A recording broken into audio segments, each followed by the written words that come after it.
Hello, welcome to the channel. सबसे पहले हम हमारा पैनल देखते हैं। तो आज के दिन की अगर बात करें तो लगभग 6,600 रुपये के आसपास का मुझे आज के दिन प्रॉफिट यहाँ पे हुआ है। बैंक निफ्टी की एक्सपायरी थी तो इसी के अंदर मैंने एक्सपायरी स्ट्रेटेजी के साथ में ट्रेड किया। दोनों साइड में मैंने एजिंग लगभग 1000 पॉइंट दूर से एज के 1000 पॉइंट से एज करने का बेनिफिट सबसे ज़्यादा ही हमें मिलता है। इससे अगर पास में अगर हम एज करेंगे तो हमें प्रीमियम इसका एजिंग का ज़्यादा देना पड़ेगा। इस कारण से हमें ये लॉस बट और इसके अंदर लॉस हमें होगा। इस कारण से मैं थोड़ा दूर से 1000 के आसपास से ही एज इनको मैं करता हूँ। तो यहाँ पे 400 रुपये के आसपास यहाँ पे गया ऑल साइड पुट साइड में, और 400-500 रुपये के आसपास ही मेरा पुट साइड में गया। दोनों साइड का मुझे 1000 का यहाँ पे एजिंग का चार्ज लगा और दोनों साइड में मुझे लगभग 4000 रुपये के आसपास का प्रॉफिट हुआ। इस हिसाब से मुझे लगभग 6000 रुपये का प्रॉफिट हुआ। अभी चलो मैं आपको मेरी ऑर्डर विंडो और यहाँ पे दिखा देता हूँ। तो ये मेरी आज की कंप्लीट यहाँ पे ऑर्डर विंडो। ये कैंसिल ऑर्डर मैंने आपको हर वीडियो में बताया हुआ है। फिक्स ट्रेड के कारण मैंने ये कैंसिल ऑर्डर किए थे। यहाँ पे देखोगे तो अब मैंने 10 बजे ही ट्रेड बनाया था। मैं एक फिक्स टाइम पे मेरी स्ट्रेटजी के हिसाब से ही ट्रेड करता हूँ रोज़। ये नहीं है कि मैंने आज के दिन कुछ और स्ट्रेटजी अपना ली, कल के दिन कोई और स्ट्रेटजी अपना ली। मैं रोज़ फिक्स एक ही स्ट्रेटजी से ट्रेड करता हूँ और उसी से मैं रोज़ ट्रेड करता हूँ।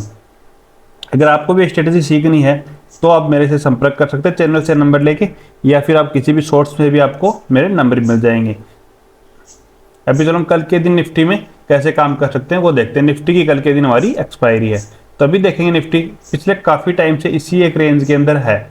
इसका रेंज का अप साइड में अगर हम देखेंगे तो लगभग 25,000 का है, और अगर डाउन साइड में अगर हम देखेंगे तो ये लगभग 24,800 का, मतलब 200 पॉइंट की रेंज के अंदर ही मार्केट पिछले 2 से 3 दिन के अंदर है।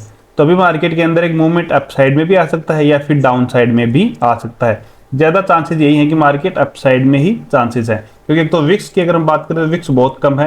तो जब भी विक्स कम होता है, मैंने आपको बहुत से वीडियो में बताया हुआ है कि market slow and steady up side में ही जाएगा। दूसरा, मार्केट हाई के ऊपर रेंज बना रहा है। अगर मार्केट को यहाँ से नीचे आना होता, जैसे ये सेलिंग आई है तो यहाँ से ये कंटिन्यूस में हो जाती है, यहाँ से थोड़ी रेंज बनाई और फिर वापस से नीचे की साइड में आ जाता। लेकिन ये देखो, इसको रेंज को अप साइड में ब्रेक किया, फिर वापस थोड़ी सेलिंग आई, फिर स्लो एंड स्टेडी थोड़ा वापस से अप साइड में गया। फिर भी हम ये देखते हैं कि मतलब हमें कोई भी साइड में हो ट्रेड, तो हमें दोनों साइड में का ही प्लान हमें करना चाहिए। तो हमारा प्लान कल के दिन कैसे रह सकता है वो देखते हैं। तो अगर डायरेक्ट मार्केट फ्लैट ओपन हो गए 25,030 से पहले हम कोई भी कॉल की ट्रेड नहीं बनाएंगे। फ्लैट ओपन हो गए निकलता है तो, क्योंकि यहाँ पे हो सकता है रेंज बना दे और हम बाइंग करेंगे तो हमें डिक्के के कारण लॉस हो जाए। इसलिए हमें 25,030 को ब्रेक करने का वेट करना। अगर 25,030 को अगर ब्रेक करेगा तो डायरेक्ट हमें 25,150 तक के टारगेट देखने को हमें इमीडिएटली मिल सकते हैं।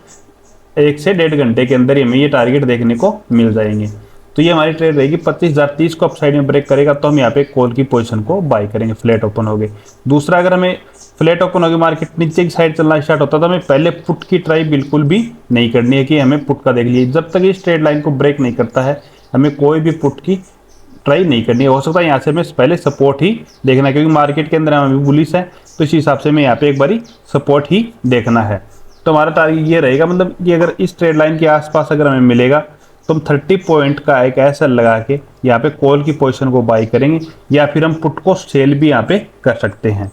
लेकिन यहाँ पे हमें पुट को बाइंग करने के लिए बिल्कुल भी नहीं सोचना है। एक ट्रेड लाइन है हमारी ये भी बन रही है कि slow and steady up side में निकल रहा था, लेकिन ये कोई अच्छी ट्रेड लाइन हमारी नहीं है, क्योंकि ये छोटी ट्रेड लाइन है। और इस ट्रेड लाइन की अगर हम बात करें तो बड़ी ट्रेड लाइन है, तो ये ज़्यादा सपोर्ट का काम यहाँ पे कर सकती है। दूसरा, अप साइड से बात करें तो ये रेजिस्टेंस की लाइन यहाँ पे आ रहा पिछले काफ़ी टाइम से, लेकिन ये मल्टी टाइम हो चुका है। एक बार यहाँ पे रेजिस्टेंस ले चुका, दूसरी बार यहाँ पे, तीसरी बार यहाँ पे, फिर यहाँ पे, और फिर आज यहीं पे क्लोजिंग दी रेजिस्टेंस के पास ही। तो ये इसको ब्रेक करने के चांसेस ज़्यादा हैं, तो हमें अप साइड में ही थोड़ा ज़्यादा देखना है। अगर हम कोई मान लो कि प्लान करता भी हो कि पुट की ट्रेड मुझे तो पुट की ही ट्रेड लेनी है, तो वो सिर्फ 10% क्वांटिटी के साथ ही ट्रेड करे पुट का, जब तक इस ट्रेड लाइन को ब्रेक नहीं करता है। इस ट्रेड लाइन को अगर ब्रेक कर देता है नीचे की साइड में, कोई एन पैटर्न बना देता है, तो उसके बाद में हमारे अकाउंट में किसी में भी कॉल की पोजीशन बिल्कुल भी नहीं लेनी चाहिए। ये भी नहीं है कि हमने यहाँ पे भी फिर इसके नीचे भी आ गए फिर भी हमारे पास कॉल के अंदर ही हम बैठे हुए। ऐसा बिल्कुल भी करना है कि बिल्कुल बुलिश भी नहीं रहना। अगर इस ट्रेड लाइन को ब्रेक कर दिया तो फिर हमारी बिल्कुल बुलिशनेस खत्म हो जाएगी, हमें सिर्फ हम सेल नीचे की साइड ही देखेंगे और पुट को ही बाय करने के लिए सोचेंगे। तो इससे नीचे कोई एन पैटर्न बनाएगा ट्रेड लाइन से तो हमें कॉल की लेनी पुट लेनी है। अगर यहाँ पे सपोर्ट लेके अप साइड में निकलता है तो पहले हमें कॉल की ही एक ट्राई करनी है। गैप